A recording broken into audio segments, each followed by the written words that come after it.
Hi යාළුවනේ, මෙන්න අපේ 3 වෙනි දවස. අපි මේ ඉන්නේ ත්‍රිකුණාමලේ බ්ලිස් කබානා විලායකේ. ත්‍රිකුණාමලේ නවතින්න එන ඔයාලට අපූර්ව නවතනක් වෙයි මෙතන.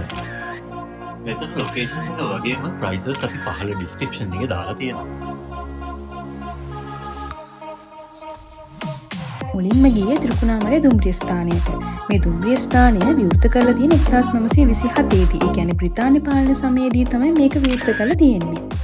ත්‍රිකුණාමල නගර මැදේ පිහිටලා තියෙන මේ දුම්රිය ස්ථානය ත්‍රිකුණාමලයේ මාර්ගයේ අවසාන දුම්රිය ස්ථානය. අපි මේ යන්නේ පෙඩ්රික් නෝට් බලකොටුව මැදින් ත්‍රිකෝණේශ්වරම් කෝවිලට.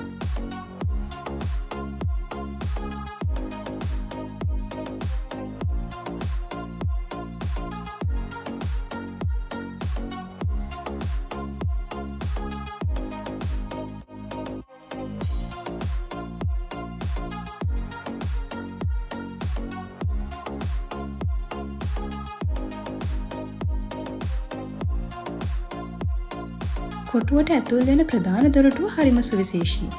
එය සකස් කරලා තියෙන උමගක් විදියට.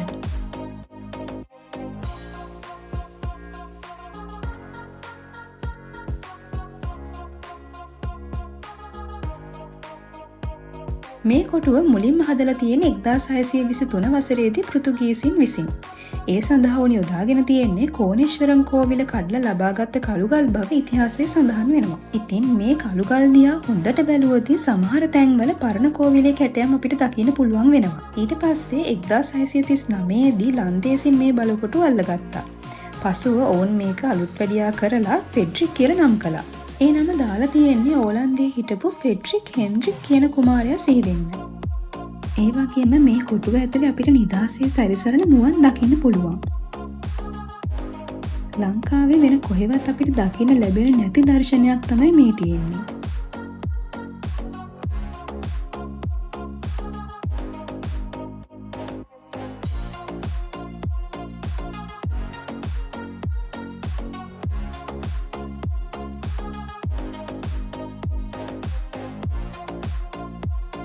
අපි දැන් මේ ඇවිල්ලා ඉන්නේ කෝණේශ්වරම් කෝවිලට. කෝණේශ්වරම් කෝවිල කියලා කියන්නේ නිකම්ම කෝවිලක් නෙවෙයි. ඉතිහාසයේ මේක හඳුන්වලා තියෙන්නේ දක්ෂිණ කෛලාශය කියලා. මේ මහා පර්වතයේ ඇති ස්වභාවික පැල්ම දිහා බලන්න. ජනප්‍රවාදයට අනුව මේක රාවණා රජුගේ කඩුපාරෙන් නිර්මාණය වුණා.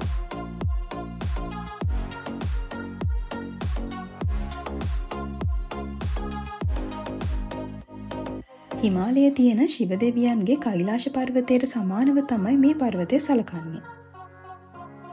පෘතුගීසින් ලංකාවට එන්න කලින්, ඒ කියන්නේ 1622ට කලින් මේ කෝවිල අද තියෙන තත්ත්වයට වඩා 100 ගුණයකින් විශාලවයි තිබිලා තියෙන්නේ. එදා මේක හඳුන්වලා තියෙන්නේ දහසක් කණු ඇති මහා මන්දිරය කියලා.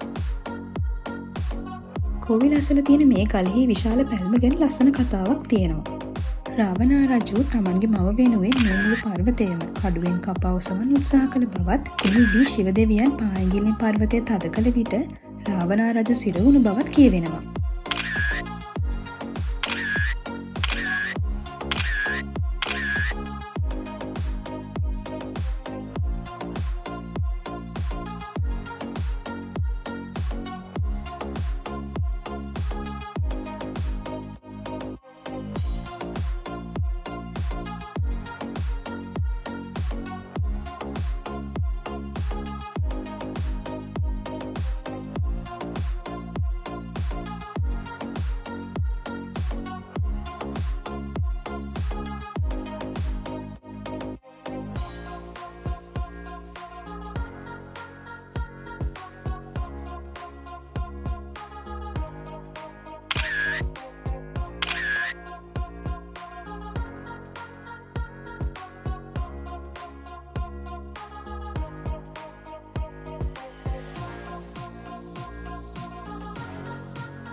ත්‍රිකුණාමලේ නගරය කියලා කියන්නේ දර්ශනීය වගේම ඓතිහාසික පසුබිමක් තියෙන නගරයක්.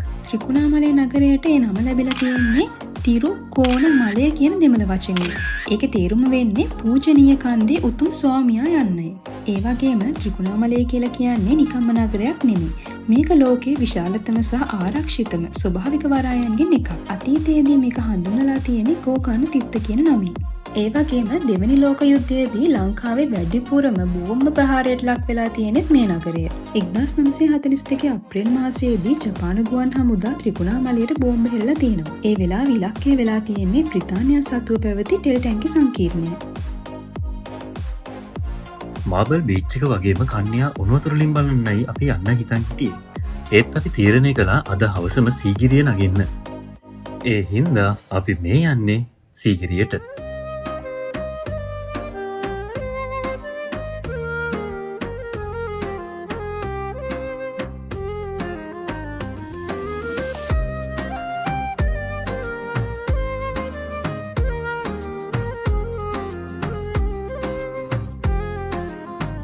දැන් මේ ඇවිල්ලා තියෙන්නේ කන්තලේ වැවට.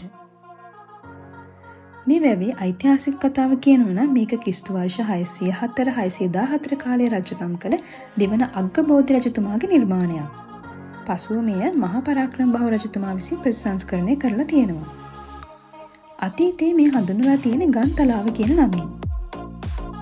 පස්සේ කාලයක එය කන්තලේ වුණා කියලා මතයක් තියෙනවා. මේ වැව අක්කර 23000ක පමණ වපසරියකින් යුක්ත විශාල ජලාශයක්.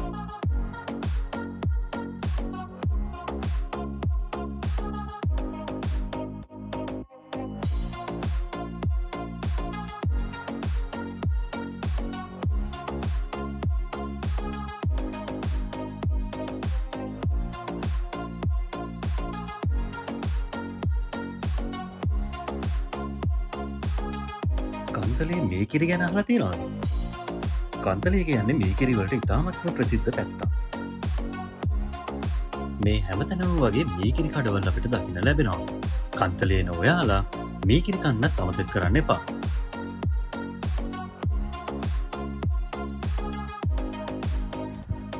දැන් වෙලාව හරියටම දවල් 12යි. දවල්ට කෑම ගන්න අපිට හිතුවටත් වඩා හොඳ තැනක් හම්බුණා. මෙතන හොඳ පාකින් ස්පේස් එකකුත් තියෙනවා.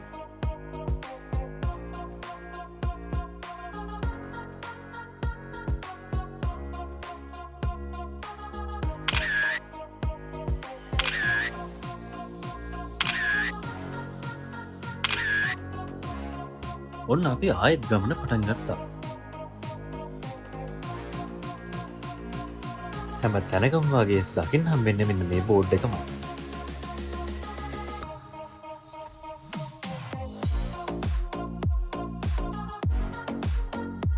සීගිරිය අපේ නවාතැනට තවත් කිලෝමීටර්ස් 25ක් වගේ තමයි යන්න තියෙන්නේ.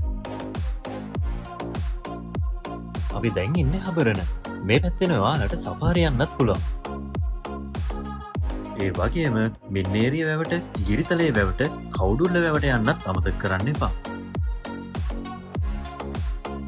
මේ පාරේ යන ඔයාලා මෙන්න මේගොල්ලෝ ගැන විශේෂ අවධානයකින් යන්න. අපිට 3 දෙනෙක්ම මුණ ගැහුණා.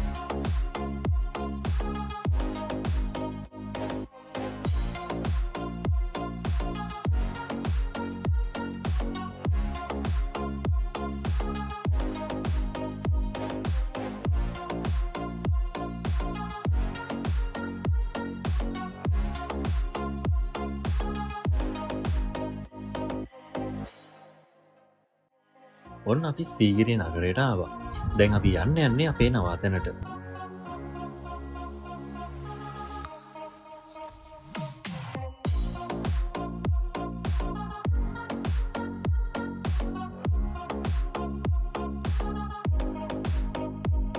ඔන්න අපේ නවාතැන වෙන ඇට්ටේරියා සීගිරිය කියන හොටෙල් එකට අපි ආවා. අපි මෙතනට එනකොට හවස 3 වගේ වුණා. අපි ආපු ගමන්ම ඉක්මනටම ගියේ සීගිරියට. අපි ඊළඟ vlog එකකින් සීගිරි ගමන ඔයගොල්ලන්ට අරන් එන්නම් යාළුවනේ.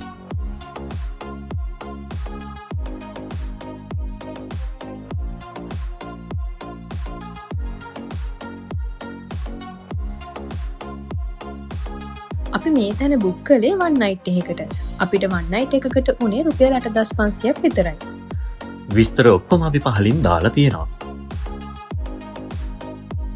මෙතන view එක හරිම ලස්සනයි. ඇත්තට මේ බැල්කනි එකෙන් එළියට ගියාම අපිට ලස්සන වෙල්ලායක් එක්ක ඈතින් සීගිරි ගල පේනවා. අපි යන දවසේ වලාකුළු වලින් බර වෙලා හස තිබුණ හින්දා පැහැදිලිවම සීගිරි ගල අපිට පේන්නේ නැහැ. හැබැයි සාමාන්‍යයෙන් මෙතනට හොඳට සීගිරි ගල පේනවා.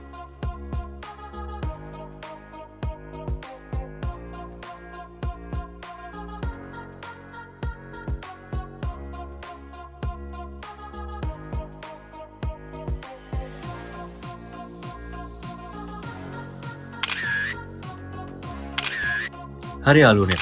ඔන්න ඔය විදිහට තමයි අපේ 3 වෙනි දවස ඔයාලත් එක්ක බෙදා ගන්න හිතුවේ. මොකද හිතෙන්නේ අපේ ගමන ගැන? පහලින් කමෙන්ට් එකක් දාගෙන යන්නත් අමතක කරන්න එපා. එහෙනම් අපි ඊළඟ වීඩියෝ එකෙන් සීගිරිය දිහා හම්බෙමු.